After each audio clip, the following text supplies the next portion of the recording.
वाया व्यर्थ कथा सांडे मार्ग म्हणजे वाया जाणं, फुकट जाणं. जी गोष्ट आपण रात्रभर जरी किती बोलत बसलो, त्याच्यात देव नाही, त्याच्यात भक्त नाही, त्याच्यात देवाचं नाम नाही, ती कथा काय झाली? नाही व्यर्थ कळली का तुम्हाला? अजून वेगळ्या भाषेत सांगतो व्यर्थ कसं आहे ते. वाया जाणं कसं आहे, व्यर्थ कसं म्हटलं जातं. एका महाराजांनी पंगत होती त्याची, 5 किलो तुपाचा डबा आणला, पण त्या थंडीच्या दिवसात तूप गोठलं. बायकोला सांगितलं चुलीवर ठेव, जरा थोडंसं जाळ दे, तूप थिजलं म्हणजे थिजलेलं तूप जरा पातळ झालं म्हणजे वाढायला सोपं झालं. पंगत पडली, सगळी पानं वाढली गेली, पदार्थ वाढायला सुरुवात झाली. बायकोला सांगितलं होतं, बायकोने चुलीखाली जाळ दिला, ते गोल तोंडाचं असं रुंद तोंडाचं पातेलं ते स्टीलचं, त्याच्यात ठेवलेलं तूप. तिनं आपली मशिरी चालू केली, मुंबई गोवा ती सुरुवात झाली. आणि मग आता ते झालं असेल असं गृहीत धरून तिने ते उचललं. आता ज्या बोटात ते बोट माखलं होतं ते बोट त्या कामी आलं नाही. तिच्या हातातलं तेलकट असलेलं तो डबा सांडला, पडल्यानंतर सगळं ते तूप वाहून गेलं. बरं, ती स्वयंपाकातल्या चुलीची खोली म्हणजे ती काही एवढी सारवलेली वगैरे बाकी नव्हती, सगळं वाया गेलं किंवा फुकट गेलं. तिने ते उचललं आणि मोरीत आणून ठेवलं. ज्या नवऱ्यानं तूप वाढण्याकरता तो आतमध्ये आलं भांडं घेऊन, म्हणे तुपाचा डबा कुठं आहे? तिनं सांगितलं ते आतमध्ये बाथरूममध्ये आहे. तो म्हणतो बाथरूममध्ये कशाला ठेवलं? आता ते रिकामं डबं राहिलं, त्याचं काय काम होतं? आता ते धुण्याच्या विकतेच. तो जाऊन पाहतो त्याच्यामध्ये तूप नाही. तो विचारतोय तिला, तूप कुठं, काय केलंस? म्हणे सांडलं. सांडलं कसं? असं म्हणून त्याला राग आला, 2 कानसाळात मारल्या तिच्या. ती म्हणते मारता कशाला? वाढून पण संपणार होतं आणि सांडून पण, दोन्हीकडनं संपवायचंच होतं ना. वाढून पण संपणं आणि सांडून पण फरक आहे का नाही? तुम्ही लवकर बोला ना. वाढलं तर कुणाच्या तरी मुखी लागेल, सांडून गेलं ते वाया गेलं, एवढं तरी कळलं आपल्याला. म्हणून या ठिकाणी वाया जाणं उपयोगाचं नाही. आपण रात्रभर जरी किती चर्चा केली आणि त्याच्यामध्ये देव भक्त आणि नाम नसेल तर ती कथा होत नाही. आणि कथा काय करते याचं एक चिंतन तुमच्या पुढे मांडतो. सर्वसाधारण माणसाला कथा मुक्त करण्याच्या निमित्ताने सिद्ध ठरते. कथा तुम्हाला सुख देते. उदाहरण सांगायचं झालं तर कथेचं सुख अल्पशा वेळेत सांगतो, अगदी 1 मिनिटात 2 मिनिटामध्ये. काय झालं, सुदैव ब्राह्मण राजा भीमकाच्या घरी आला. त्याची मुलगी उपवर झाली होती, रुक्मिणी. आणि राजा भीमकाने यथोचित त्याचं स्वागत केलं, आतिथ्य केलं, त्याला बसायला स्थानपान वगैरे दिलं, खाणं पिणं सगळं दिलं गेलं. आणि त्यानंतर घटना अशी घडली की त्या राजाने, भीमक राजानं बसायला दिल्या कारणाने तिथे बसायला सुरुवात, म्हणजे कथेला सुरुवात झाली. राजा भीमक ज्या वेळेला विचारतोय की काय अहवाल काही सांगा इकडचं तिकडचं, राजा भीमकाला सांगत असताना सुदैव ब्राह्मणाने भगवान कृष्णाचं चरित्र वर्णनाला सुरुवात केली.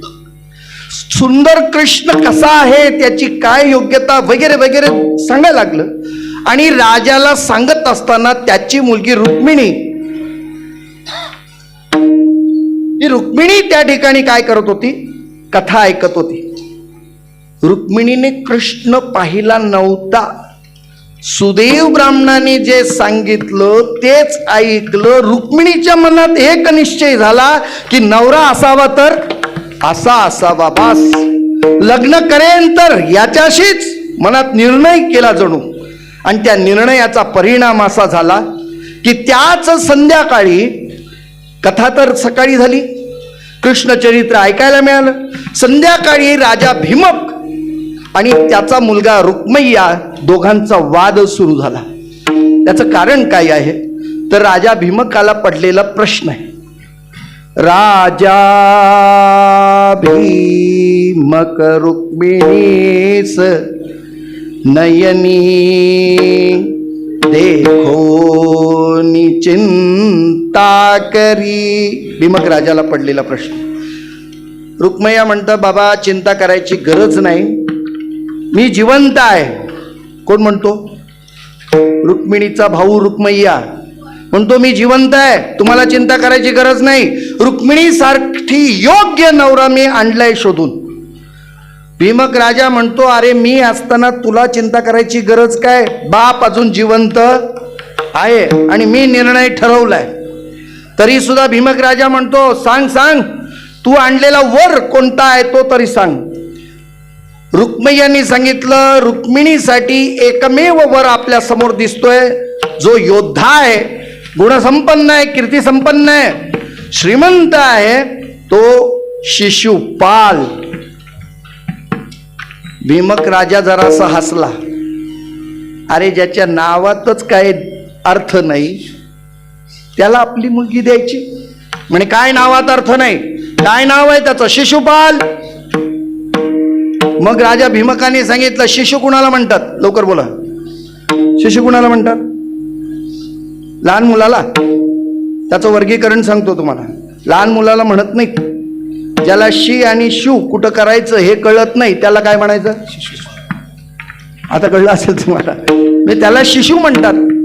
बरं हे झालं, रुक्मय्याने दिलेल्या नावाचं खोडून झालं. रुक्मय्या चिडला, बाबा तुम्ही सांगा कोण आणताय ते. भीमक राजाने सांगितलं एकच श्रीकृष्ण हाच तिच्यासाठी योग्य आहे. असं म्हटल्यानंतर रुक्मय्या हसला. बाबा पत्रिका लिहायला जाल, पत्रिका तयार करायला. काय नाव बापाचं लिहाल? एक म्हणती नंदाचा, एक म्हणती वसुदेवाचा, ठावची नाही बापाचा. आता कुणाचा म्हणायचं? बोला लवकर. कृष्ण म्हणून लिहिलात तर नाव कुणाचा टाकणार? वसुदेवाचा. मग काय नंद बाबाचा? मग काय दोन दोन बापाचं लिहिणार? काय म्हणणं काय तुमचं? या दोघांच्या वादात रुक्मिणीला चक्कर आली, धाडकन खाली पडली.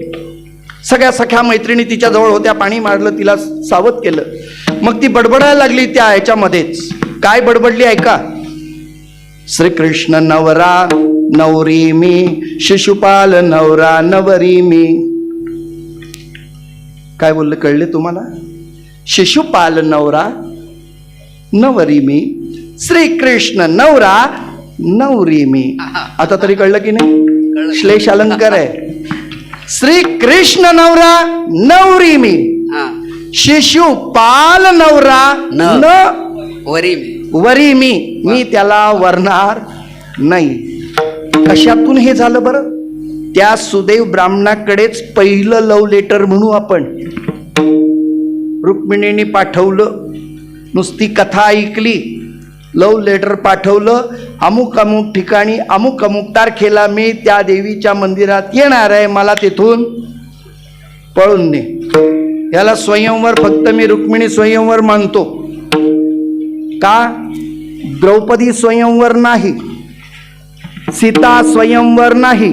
तुम्ही म्हणाल नाही, त्याचं कारण काय? राम जरी सुंदर असला, सीतेला जरी इच्छा झाली रामाने वरावं, पण रामाने धनुष्याला बाण लावून धनुष्य मोडला नसता तर इच्छा असून मिळवता आलं नसतं. द्रौपदीचा पण असा होता, पाण्यात बघायचंय आणि वर फिरणाऱ्या माशाचा छेद करायचा. एक तर उलट कशात? प्रतिबिंबत बघायचंय. पाणी पण हलत होतं, लक्ष तर तिथं लावायचंय. अर्जुनाने जर बाणाने तो वेध घेतला नसता तर इच्छा असून द्रौपदीला वरता आलं नसतं. मग फक्त वरलं स्वयंवर ज्याला म्हटलं जातं ते फक्त रुक्मिणी. तिनंच ते पत्र पाठवलं, भगवान परमात्मा घेऊन गेला. तिच्याजवळ झालेलं जे आत्मिक सुख आहे हे प्राप्त झालं जर कशावरून तर कथा ऐकून. श्रीकृष्णाच्या कथेचा परिणाम झाला म्हणून आज तुमच्या आमच्या जीवनामध्ये जे परिवर्तन होतं त्यासाठी कथा ऐकणं महत्वाचं आहे. हा एक पहिला परिणाम. दुसरा कथेचा परिणाम फक्त सांगून जातो.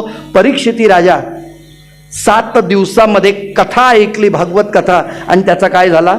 उद्धार झाला. मग कथा सुख करी, कथा मुक्त करी, कथा याची बरी विठोबाची. म्हणून आम्ही पण काय करू याची कथा. आणखी काय करू? नामाचा गजर. त्याचं नाव घेऊ. गजर कसा करू?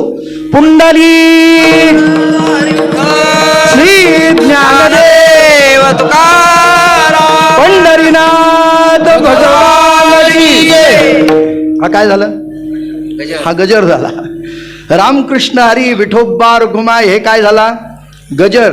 सगळ्यांनी मिळून एकत्र बोलायचंय, त्याचा जयघोष करायचा आहे, त्याला काय म्हणायचं?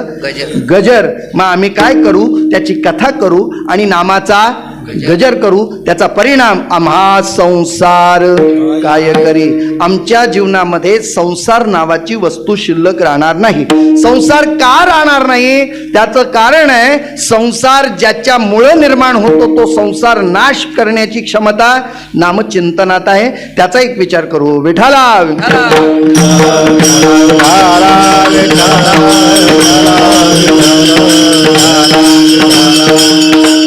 कोणता संसार आहे? त्या संसाराची व्याख्या पटकन एक दोन सांगून जातो. संसार कशाला म्हणायचं?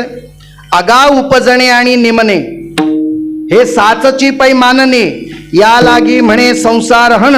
ज्ञानोबराय सांगतात, जन्माला यायचं आणि मरायचं याला काय म्हणायचं? संसार. मग पंढरीशी जा रे. जन्माला आलात ना, मग पंढरीशी जा हा एक अर्थ. आणि या देहाला येणं म्हणजेच काय करायला? संसाराला येणं. आली या संसारा उठा वेग करा, शरण जा उदारा पांडुरंगा. म्हणजे जन्माला यायचं मरायचं याला संसार म्हणायचं असेल तर कसं? पुनरुपी जननम पुनरुपी मरणम पुनरुपी जननी जठरे शयनम इह संसारे खल दुस्तारे कृपया पारे पाहे मुरारे भज गोविंदम भज गोविंदम भज गोविंदम मूढमते. करपट्टन्यास मध्ये आपल्याला पाहायला मिळतं. म्हणजे जन्माला यायचं मरायचं ही स्थिती बाद कशाने होईल? तर भगवंताच्या कथेनं आणि भगवंताच्या नामानं. मग आम्ही त्याची कथा गाऊ, त्याचं सर्वस्व होऊ, यासाठी आम्ही काय करू? अभंगाचं द्वितीय चरण.